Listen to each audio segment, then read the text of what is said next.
नमस्कार दोस्तों, मैं आप लोगों का स्वागत करता हूं। दोस्तों, पिछले 9 साल में दोस्तों हमारे देश में हिंदू मुस्लिम हिंदू मुस्लिम हिंदू मुस्लिम हिंदू मुस्लिम इस लेवल का बढ़ गया है दोस्तों कि उसके क्या परिणाम हो रहे हैं, उसके देश पे क्या प्रभाव पड़ रहा है, उससे आप लोग सभी लोग वाकिफ होंगे। दोस्तों, हमारे देश के मीडिया चैनल या कह लीजिए गोदी मीडिया का केवल 2 ही काम है, हिंदू मुस्लिम या पाकिस्तान पाकिस्तान, हिंदू मुस्लिम पाकिस्तान पाकिस्तान।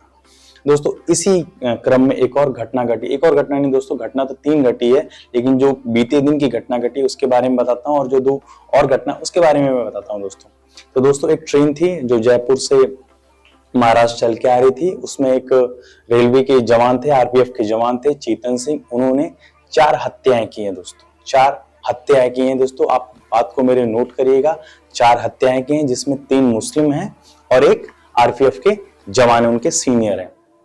और दोस्तों, उन्होंने हत्या भी की प्लस वीडियो भी बनवाया। उन्होंने वहां पे खड़े होके जो वहां के पैसेंजर लोग थे उनसे कहा कि मेरा वीडियो बनाइए, और उस वीडियो में उन्होंने मैं वीडियो आपको दिखा नहीं सकता क्योंकि सरकार ने बैन कर दिया है, नेशनल सिक्योरिटी की वजह से ट्विटर से बैन कर दिया है उसको। तो मैं आपको बता देता हूँ कि इस वीडियो में उस रेलवे के जवान ने क्या कहा। तो उस रेलवे के जवान ने ये कहा कि ये लोग पाकिस्तान के एजेंट हैं, पाकिस्तानी एजेंट हैं, और उन्होंने ये भी कहा कि हमारे देश का जो मीडिया इसके बारे में जानकारी हमको दे रहा है, तो इसलिए। और उन्होंने ये भी कहा कि अगर देश में रहना है, हिंदुस्तान में रहना है, तो केवल योगी और मोदी को वोट देना है दोस्तों। उन्होंने प्रॉपरली यही कहा दोस्तों। तो अब सवाल ये उठता है दोस्तों कि उन्होंने ये हत्या तो कर दी, और इन हत्याओं के बाद उनके डिफेंस में क्या बातें आ रही हैं कि जो रेलवे के जवान थे, जो आरपीएफ के जवान चेतन सिंह थे, वो मेंटली डिस्टर्ब थे, वो तबीयत उनकी ठीक नहीं थी। तो उनके ऑफिसर लोग कह रहे थे कि रेस्ट कर लीजिए, लेकिन भाई साहब ने रेस्ट नहीं किया और मेंटली डिस्टर्ब थे। दोस्तों, सवाल ये उठता है कि जो आदमी मेंटली डिस्टर्ब था, वो जो 3 हत्याएं मुस्लिमों की, वो अलग अलग कोच में थे। कोई B6 में था, कोई B2 में था, कोई B1 में था, वो अलग अलग। तो उनके पास कैसे इतना तेज दिमाग आ गया मेंटली डिस्टर्ब आदमी को कि अलग अलग कोच में जाके एक एक मुस्लिमों को मारना, कैसे आइडेंटिफाई कर दिया उन्होंने।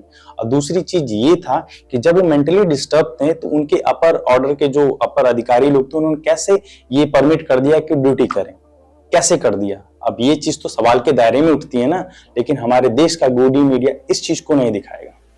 तो दोस्तों, गोदी मीडिया कैसे इस सब चीज को दिखाएगी जब पहले से चीजें प्लान्ड है, प्री प्लान्ड पहले से, तो कैसे दिखा सकती है। मतलब कहने का मतलब है अपनी राजा के साथ गद्दारी तो कर नहीं सकते हैं। आप लोग जानते होंगे दोस्तों, मणिपुर की घटना ने कैसे हमारे देश का छीछा इधर किया विदेशों में, इससे आप लोग वाकिफ ही होंगे।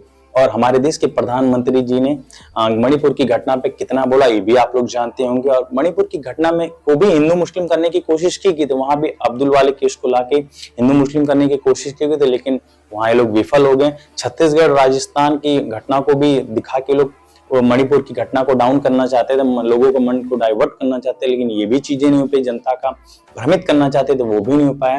तो कहने का मतलब है दोस्तों, जब इतनी सारी सब घटनाएं घट गई तो हमारे विपक्ष ने हमारे देश के प्रधानमंत्री यशस्वी यशस्वी यशस्वी श्री श्री श्री 100 तोपों की सलामी वाले प्रधानमंत्री नरेंद्र मोदी जी को अविश्वास प्रस्ताव पेश कर दिया है, जिसकी वजह से मणिपुर की घटना पे उन्हें 10 अगस्त को संसद में पेश होना है और वहां पे बोलना है उन्हें मणिपुर पे। और दोस्तों, बोलने के लिए कुछ तो चाहिए ना। और जानते हैं दोस्तों, बीजेपी के नेता है, बीजेपी की पार्टी के पास बोलने के लिए 2 ही शब्द, पहला शब्द हिंदू, दूसरा शब्द मुस्लिम।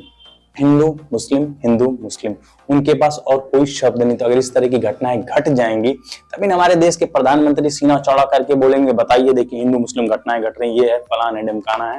ये सब चीजें करने के लिए चाहिए ना। तो बस यही है चीज, बस आप थ्योरी को समझिए दोस्तों कि कैसी थ्योरी चल रही है। और दोस्तों, जो 2 और घटनाएं वो भी मैं आपको बता देता हूँ। दोस्तों, मैं आप लोगों को 2 और घटनाओं के बारे में बता देता हूँ। जो दूसरी घटना घटी वो हरियाणा के नूर में घटी है, जहाँ पे 2 संप्रदाय में आपस में विवाद हुआ, जिसमें 5 लोग मारे गए। और दोस्तों, जो 2 संप्रदाय थे वो हिंदू मुस्लिम थे। कहने का मतलब दोस्तों, ये भी घटना हिंदू मुस्लिम ही घटना थी।